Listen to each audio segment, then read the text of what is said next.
I dag skal vi snakke om valg i Norge.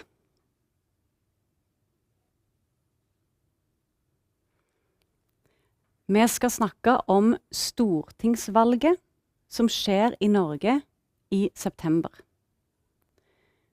Og det vi skal gå gjennom i dag, det er hva er valg? Hvorfor skal vi stemme? Og hvordan skal vi stemme? Det er to typer valg i Norge. Det er et stortingsvalg som holdes hvert 4. år, og så er det lokalvalg hvert 4. år. Det er ikke samtidig, så i år, i 2021, så er det stortingsvalg, og det er det vi skal snakke om nå.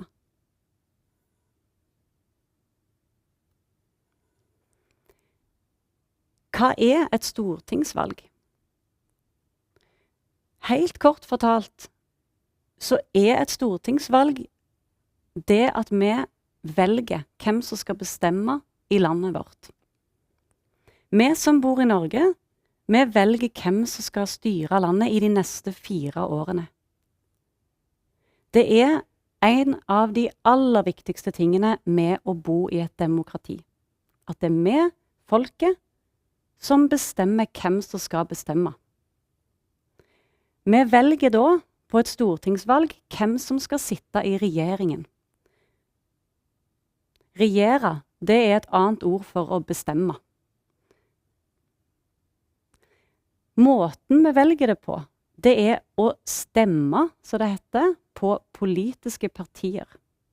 Jeg skal fortelle litt mer hva et politisk parti er rett etter dette.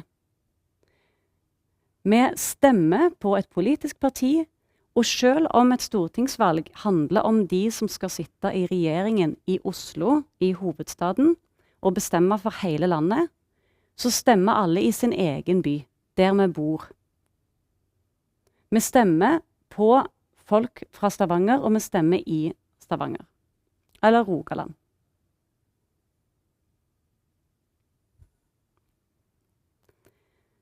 Et politisk parti, det er det vi stemmer på et stortingsvalg.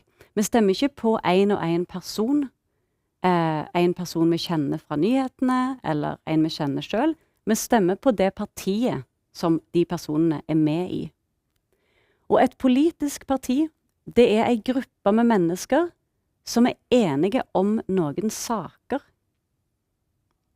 Et politisk parti, det er ikke sånn at det bare er en type mennesker som kan være i et parti. Vi har ikke ett parti for kvinner, og ett parti for menn, ett parti for innvandrere, og ett parti for bønder, for eksempel. Vi har mange partier som har mange medlemmer, der alle medlemmene kan være forskjellige. De kan være unge, medlemmer kan være gamle, ha helt forskjellig bakgrunn, komme fra forskjellige land, og de kan komme fra hele Norge.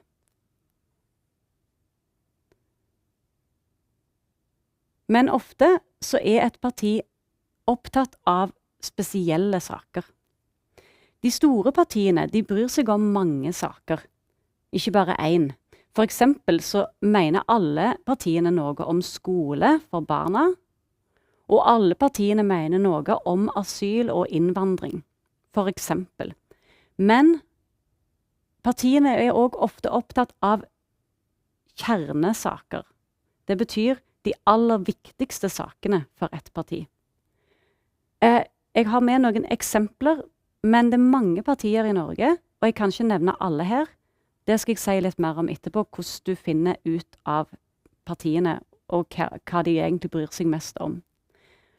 Arbeiderpartiet, for eksempel, de er spesielt opptatt av at de som jobber, skal ha gode rettigheter på jobben. Senterpartiet, de er opptatt av at bøndene og folk som bor utenfor byene skal ha et så godt liv som mulig. Og Miljøpartiet er spesielt opptatt av å passe på naturen og stanse klimakrisen. Og dette er eksempler på spesielle saker som noen partier er mer opptatt av kanskje enn andre. I alle fall så mener de det selv.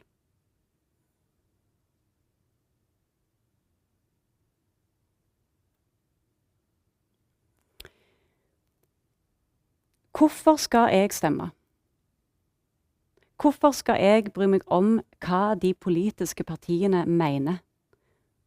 Hvorfor skal jeg bruke stemmeretten min for å velge akkurat ett parti? Det er 2 gode grunner til at du skal bruke din stemmerett. For det første så er det ikke bare viktig, men det er selve grunnlaget for det vi kaller for demokrati i Norge. Folket, altså du, skal velge hvem som skal bestemme i landet vårt. Valget, det gjelder jo i 4 år. Det er derfor vi har stortingsvalg hvert 4. år. Og så, når du har gjort et valg, så vil det vare i 4 år, og så kan du velge det samme om igjen, eller du kan velge noe annet. En regjering kan da velges på ny og bli sittende lenger, eller han må gå av. Det betyr byttes ut, at noen andre skal få prøve seg.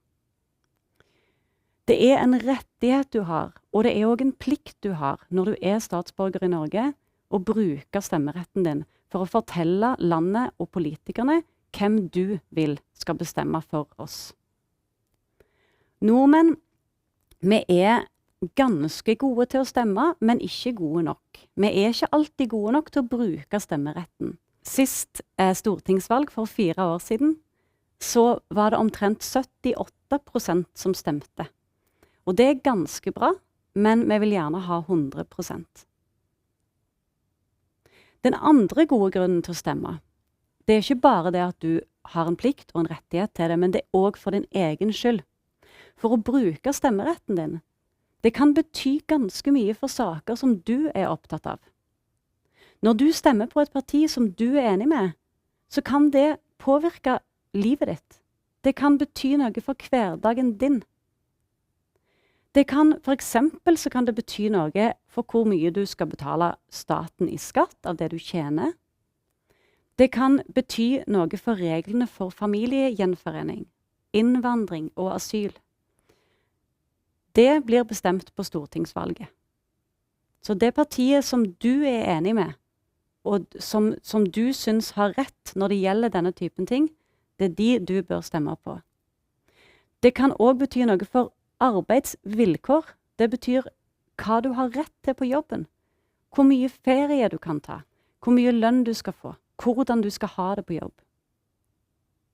Det kan bety noe for hvordan vi i landet skal passe på de gamle, og det kan bety noe for om du skal bygge ut, eller om vi skal beholde naturen sånn som den er. De sakene som betyr mye for deg, det har kjempestor betydning på et stortingsvalg. Du vet hva som betyr noe for deg, og på stortingsvalget så kan du fortelle det til Norge, og være med og velge at de sakene du bryr deg om faktisk skal bli hørt. Hvorfor skal akkurat innvandrere stemme? Det kan være at noen tenker at jeg har ikke bodd i Norge så lenge, jeg kjenner ikke til alt som skjer i Norge ennå. Kanskje det er greit å la de som ble født her bare få lov til å velge, og så, for de vet sikkert mer. Men det er faktisk motsatt. Det er nesten enda viktigere at innvandrere bruker stemmeretten sin. For det er ikke så lett for andre å vite hva som er viktig for akkurat deg, eller din gruppe. Hvis du er del av en minoritet, så er det kjempeviktig at du forteller majoriteten, den største gruppa, hva som er viktig for deg. Når du stemmer, velger, så forteller du politikerne og samfunnet, folket rundt deg, hva som er viktig for deg. Og de er nødt til å høre etter. Når du stemmer, så gjør du det anonymt. Det betyr at det er ingen som vet at det er du som har stemt. At du velger et parti, eller at du bryr deg om den og den saken. Det er ingen som vet det, men de samler inn alle stemmene og teller de opp. Og når de ser hvem som har fått mest stemmer, så betyr det at de er nødt til å høre etter. De er nødt til å si at da skal det partiet få lov til å være med og bestemme på et eller annet vis. For at demokratiet i Norge skal virke, så må de forskjellige menneskene som bor i landet være med. Om du er født her, om du har kommet hit, om foreldrene dine kom hit og du ble født her, uansett, det er like viktig å stemme, uansett hvor du kommer fra. Hvordan stemmer vi på stortingsvalget? Først må du vite om du kan stemme. Hvis du blir over 18 år det året det er valg, og du er norsk statsborger, så kan du stemme på stortingsvalg. Så du må enten være over 18 år eller bli 18 år det året som valget er. Og hvis du nå med en gang vet at du ikke kan stemme i år, så husk at det kommer et nytt valg om 4 år. Da er det sannsynlig at du kan være med neste gang. Og hvordan stemmer du? Det eneste du må ta med deg, det er identifikasjon. Det betyr pass, eller visakort, eller sertifikat, med navn og bilde. Og så kan du ta det med deg og møte opp på et valglokale. Du kan også ta med deg det digitale valgkortet som blir sendt ut til alle som har stemmerett. Det gjør du hvis du vil. Det er ikke nødvendig. Du må ikke det. Det er mange valglokaler eller steder der du da kan stemme. Og når du kommer dit, så velger du en stemmeseddel. Det er det vi har bilde av her. En lapp med et navn på et politisk parti. Du velger den stemmeseddelen eller den lappen fra det partiet som du vil stemme på. Alle partiene har en egen stemmeseddel, både de største og de minste partiene. Når du har valgt seddelen, du går inn i et rom som er lukket, så ingen ser hva du velger. Og når du har valgt, så bretter du sammen lappen, ingen ser det da heller, og så leverer du inn seddelen, lappen, til de som sitter i valglokalet og tar imot. Det er alltid folk som sitter og tar imot lappene. Og du kan be de om hjelp hvis du trenger det. Og hvor du kan stemme, det er masse steder som blir satt opp som såkalte valglokaler på selve valgdagen. Det er alltid en dag der hele Norge kan komme og stemme og møte opp. Johannes Læringssenter er et sånt et sted. Men hvis du ikke kan gå på selve valgdagen og stemme, hvis du jobber eller det er andre grunner til at du ikke vil komme, så kan du også forhåndsstemme. De åpner vanligvis for forhåndsstemming i august og det året det er valg, og da kan du sende inn stemmen din. Det kan du lese mer om på valg.no. Så hva skal du gjøre nå etter dette? Først så må du jo se om du faktisk kan stemme. Er du 18 år, er du norsk statsborger, så kan du det. Hvis du kan, så må du bestemme deg for Hvis du kan, så må du bestemme deg for hvem du skal stemme på. Hva for et parti vil du stemme på? Det er viktig å gå inn og lese selv om hvert av de partiene som du er interessert i. Alle har massevis av informasjon om seg selv, om hva saker de bryr seg om hva de mener, ute på internett eller også på papir ganske mange plasser rundt omkring i kommunen. Og du kan lese, det kommer også informasjon på mange språk når valget nærmer seg.